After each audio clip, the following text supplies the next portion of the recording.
Dear friends, welcome to EPG Pathshala. I am Dr. Nitesh Goyal from DAV College, Chandigarh. I am going to present before you the 32nd module titled Discriminant Analysis under the paper Tourism and Hospitality Research. Dear friends, after the completion of this module, you will be able to understand the meaning and the scope of discriminant analysis. You will be able to understand how discriminant analysis works. You will also be able to understand how to interpret the results under the discriminant analysis. First of all, friends, I would like to give you a brief introduction about the topic. Friends, research has been classified as science as well as an art. This means that research follows a predefined process in order to make research by one fellow comparable by another. It also means that research is a discipline in which a researcher becomes more apt to practice. Once the data has been collected, the next phase in the research process in data analysis. Once the data has been collected, the next phase in the research process is data analysis.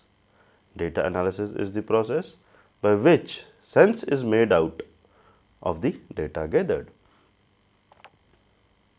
The process of data analysis consists of multiple phases. The first phase of data analysis is data processing, which basically refers to organizing the data for analysis by arranging it into rows and columns. The softwares like SPSS are used for statistical analysis. Therefore, in our case, data processing refers to inputting the data into software specific format. Therefore, data processing refers to structuring the data so that it can lend itself to analysis in better manner. The structured data is referred to as the data set. The second stage of data analysis is the data cleaning. Data cleaning refers to removing errors from the data set. These errors might be in the form of incomplete data, duplicate entries, or typing errors.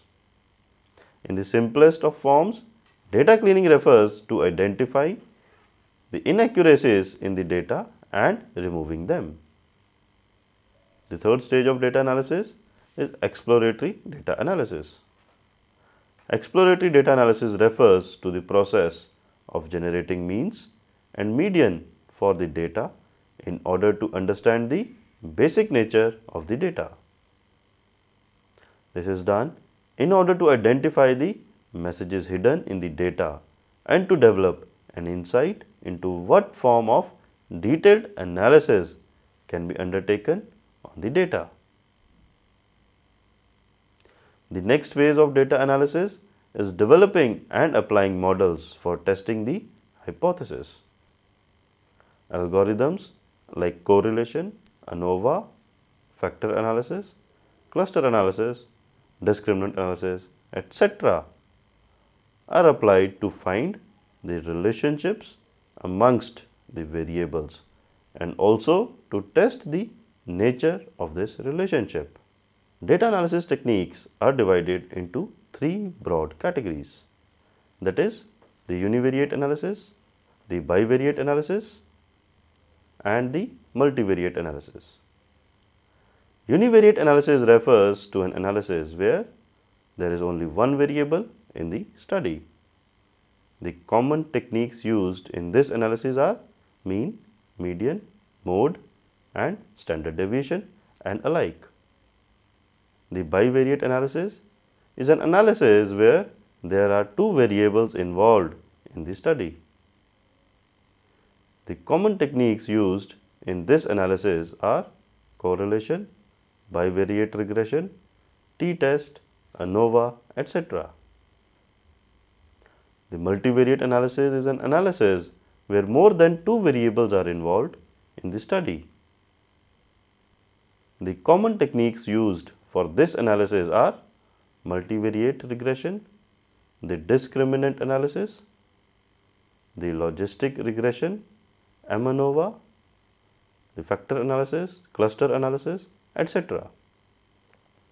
The current lesson discusses one of the techniques of the multivariate analysis only, that is the discriminant analysis. So, let us now take on the discriminant analysis. Discriminant analysis is a technique which is used for analyzing the data when the dependent variable is the categorical variable and the independent variable is a continuous or metric. Discriminant analysis is used to determine a discriminator between two or more groups. The discriminant function analysis is in principle similar to linear regression analysis in terms of predicting an outcome.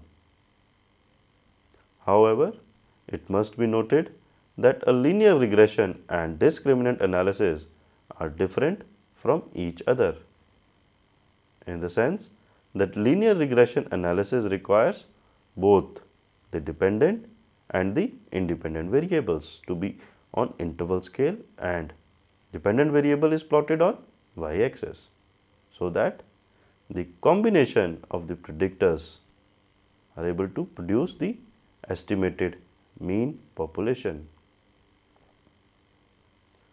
The numerical y for given weighted values of x. Because of this limitation, many a times linear regression analysis cannot be applied, especially in the case of marketing, to dependent variables which might be categorical in nature. Recall the previous module with the title Measurement and Scaling. We talked in the terms of level of measurements. In level of measurement, we discussed 4 types of scales, that is the nominal, the ordinal, the interval and the ratio. Even if the dependent variable has to be measured on interval or ratio scale, they need to be converted into ordinal scale with fewer categories in order to facilitate the discriminant analysis. This aspect will be discussed in detail in the later part of this module. Discriminant function analysis is multivariate analysis of the variance but in reverse order. In multivariate analysis of variance, that is the MANOVA, the independent variables are treated as the grouping variable y, and the dependent variable is treated as the predictor. In discriminant analysis, the reverse holds true. In discriminant analysis, the independent variables are treated as predictors and the dependent variable is treated as the grouping variable. It is because of this differentiation that discriminant analysis is usually used to predict group membership of the cases. Now, let us take on the uses of discriminant analysis. Discriminant analysis is a technique which can be used in the different circumstances or the purposes as follows. First, the discriminant analysis is used by a researcher to understand and investigate differences between groups on the basis of a variable. The fundamental objective of this investigation is to understand which attributes of the variable contribute to explaining the group separation or difference in behavior.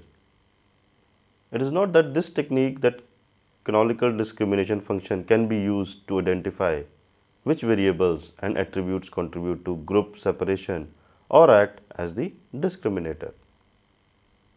Second, another aspect of discriminant analysis is also that it is used as a predictive modeling tool.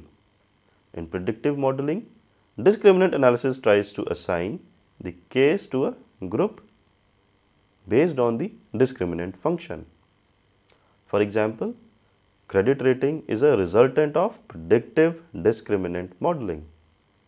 In basic terms, the discriminant analysis function uses the person scores in terms of the predictor variables to predict the group to which a particular case might belong to. The third use can be discriminant analysis is also used to classify the cases into groups. Fourthly, discriminant analysis can also be used to test a theory. Now, having taken on the uses, let's take the assumptions of the discriminant analysis. Discriminant analysis and its related procedures are based on same set of assumptions as multiple regression and very much similar to cluster analysis. First, group-wise sample size. One of the basic procedures of discriminant analysis is to divide the cases into groups. Therefore, adequate sample size in both the groups is very important before discriminant analysis can be undertaken. Unequal sample size in the groups is acceptable. However, the smallest sample size in particular group should be around minimum 2 for 4 to 5 predictive variables. However, it is important to note here that it is not a rule of thumb and adequate review of literature should be undertaken before deciding upon adequate sample size. Another assumption is no outliers. One of the basic assumptions of discriminant analysis is that the data set does not have any outliers. Next, the linear relationships. The third assumption of discriminant analysis is that the variables should have a linear relationship. Discriminant analysis as a tool is study of correlation between the variables. Therefore, if there is no linear relationship, discriminant analysis cannot work. Another assumption is related to the interval data. Another important assumption for discriminant analysis is that the data must be collected at least on interval scale. Discriminant analysis cannot be applied on nominal or an ordinal scale.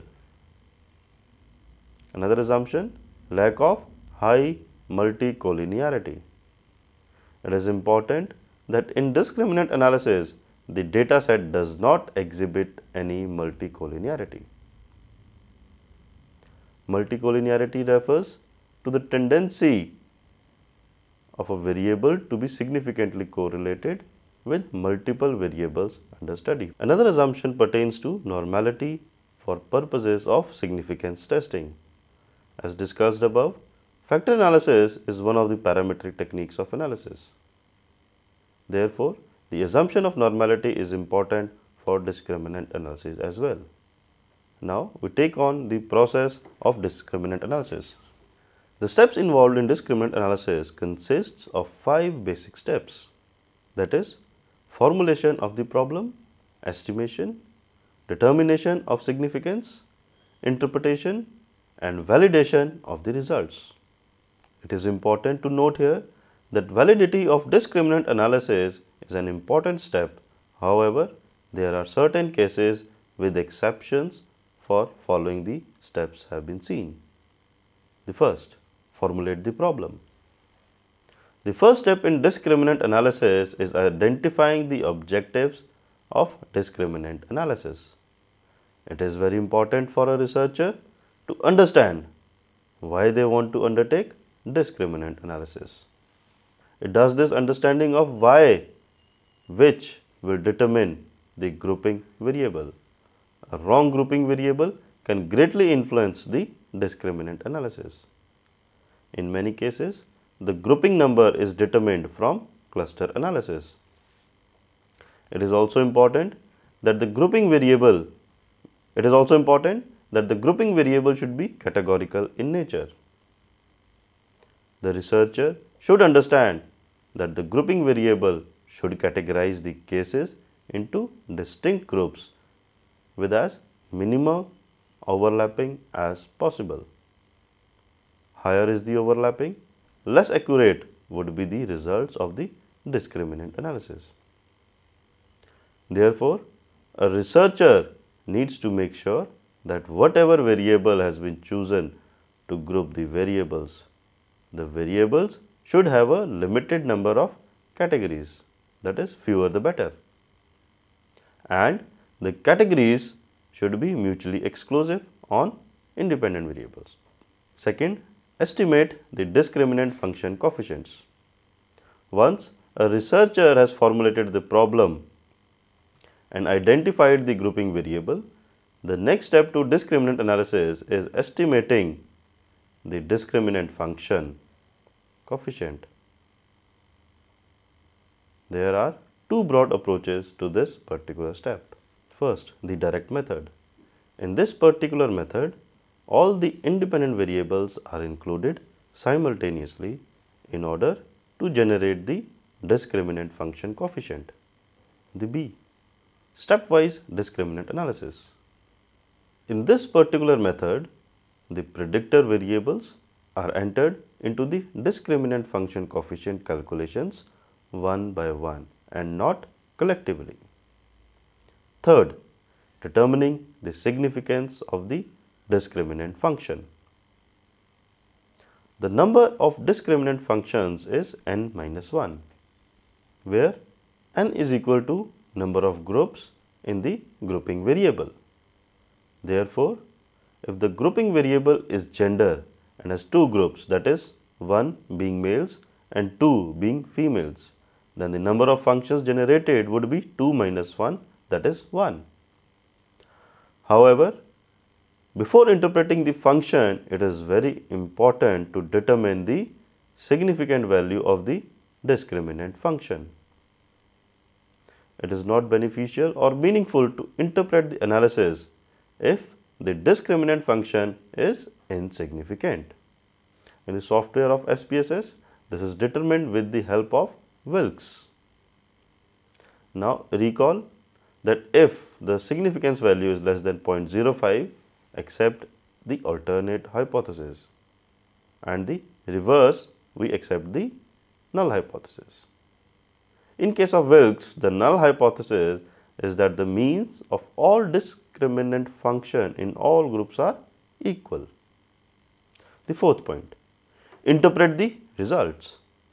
The last step in discriminant analysis is interpretation of the discriminant coefficients and generating of discriminant function. The interpretation of the discriminant coefficient is similar to that of linear regression analysis. Fifth, validate the results. Now, we take on discriminant analysis as the model. Mathematically, discriminant analysis is very similar to multiple regression analysis. The discriminant analysis model involves linear combinations of the following form, where D is equal to BO plus B1x1 plus B2x2 plus B3x3 till BK1k, where D is the discriminant score, B's are the discriminant coefficients or the weights, and X are the predictors or the independent variable. Now, let us understand how discriminant analysis is applied in SPSS software. In order to understand discriminant analysis, we continue with the same example as was used in the previous chapters of ANOVA and cluster analysis. Again, in 2001, Goa's share of total foreign tourists coming to India was 4.78% of the total foreign tourist arrival in India. This share of the Goa of the total foreign tourists coming to India has decreased to 2.47% total tourist arrival in India in the year 2014. The empty beaches and the shacks are a point of concern for the incumbents in the industry of Goa. The incumbents of the industry hire a researcher to study the factors affecting the customer satisfaction. The researcher, as a part of the analysis, wants to compare the customer satisfaction from Goa in terms of foreign tourists. The countries under analysis included UK, USA and Europe. The researcher has now developed a list of variables on the basis of review of literature which influences the customer satisfaction. Therefore, the question it contains a section for independent variables and a section for the customer satisfaction. Based on review of literature, the researcher made a list of all the factors which could influence customer satisfaction from the Goa. These variables included the holiday experience, perception about the heritage, tour experience, the accommodation facilities, the food experience, safety and hygiene dimensions, cleanliness on the beaches, and overall nightlife and local information. In all, 13 variables were chosen for the study. In order to help the researcher, the data analysis and to understand the nature of the data, factor analysis was applied on these 13 variables. However, the researcher's analysis of independent variables would be incomplete if he does not understand the levels of customer satisfaction. Therefore, for the current research problem, it would be greatly beneficial for the researcher and the decision maker to understand how these 13 variables influence the levels of customer satisfaction, that is high, medium and low. There are two ways of achieving this objective. First, in the first method is to use SPSS and recode customer satisfaction into 3 groups by using inbuilt function of recoding or quartile calculation. Second method is to use the cluster analysis in order to get 3 clusters. Second method is recommended for better discriminant analysis. It is advised to use k-means cluster analysis to generate the 3 cluster solutions with the option of saving the cluster membership. By saving this cluster membership, we would be able to generate it in our SPSS sheet on an additional column, which may be named as QCL1. This column would contain the cluster membership of a case. This can be used as the basis for grouping variables. Step 1. Now, let us take on the different steps for conducting this tool in SPSS. First, select Analyze, then Classify and then come on to the Discriminant Analysis. In the resulting pop-up menu, move the grouping variables, that is the cluster membership. It is important to recall that our grouping variable is customer satisfaction. However, the data for customer satisfaction was collected on 5-point Likert scales. K-means cluster analysis was used in order to collapse the customer satisfaction into 3 groups. Cluster membership was saved in K-means cluster analysis and it does this output column which has been used as the grouping variable. Once the cluster membership under the column of QCL1 has been moved to the grouping variable, the next step is defining the range. The range refers to the minimum and the maximum value in that whole column. In our particular case, because there are 3 clusters, the minimum value is 1 and the maximum value is 3. This can be done by clicking on the Defined Range button. After defining the range, all the 3 variables on which the analysis has to be done need to be moved to the categories of the independent. The independent variables are also known as the discriminators in the discriminant analysis. It is these discriminators which are grouped together by the discriminant analysis to give discriminant function. It is important to note here that because the output of 13 variables can be a little complex to comprehend and interpret. Many a times what you input your values are mean scores for the factors which have been computed on these 13 variables using factor analysis. Therefore, it would not be wrong to state that discriminant analysis is usually undertaken after factor and the cluster analysis. The third step will be, in order to test the assumption of discriminant analysis, click on the statistics and in the next pop-up menu, choose the option of box M, function, coefficients, features, within groups, correlation and total covariance. Then press continue. Then further go to classify, then click compute from the group sizes. This option is chosen because discriminant analysis is little sensitive to group size. It is better to apply the descriptive statistics and understand the sample size in each group before choosing an option of all the groups equal. Press continue and then OK. Then comes the first table. The first table in the output sheet is the descriptive table. The table indicates that total 101 responses were collected from the field. Out of these 101 responses, there were 0 missing values. That means everybody responded and therefore all of them were included in the analysis.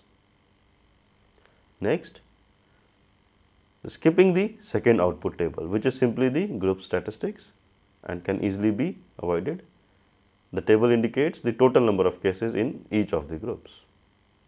But the next important output sheet is the log determinants table and boxes M table as on your screen. We interpret the log determinants table only when the test results for boxes M is insignificant. That is, we have to accept the null hypothesis and there is equal population covariance.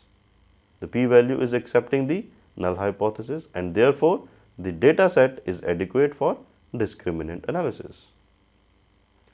Though we do not need to interpret the log determinants table, the interpretation of the table is that if there is significant difference in the log determinant value of the three groups, then the determinant analysis can be undertaken if the data set fails the boxes M tests. The next table in the output sheet is the eigenvalues and the Wilks lambda table. These tables indicate that first of all, the larger the eigenvalue, the more of the variance in the dependent variable is explained by that function. B. Dependent has three categories. There are two discriminant functions. C. The canonical correlation is the measure of association between the discriminant function and the dependent variable. D. The square of canonical correlation coefficient is the percentage of variance explained in the dependent variable. Therefore, in the above case, function number 1 is significant while function number 2 does not have any impact on the data set. Furthermore, function number 1 explains 83.1% of the variance and therefore, is the major function that needs to be interpreted. Next, the most important output table is the structure matrix. The table indicates that there were two functions which were generated for the current example.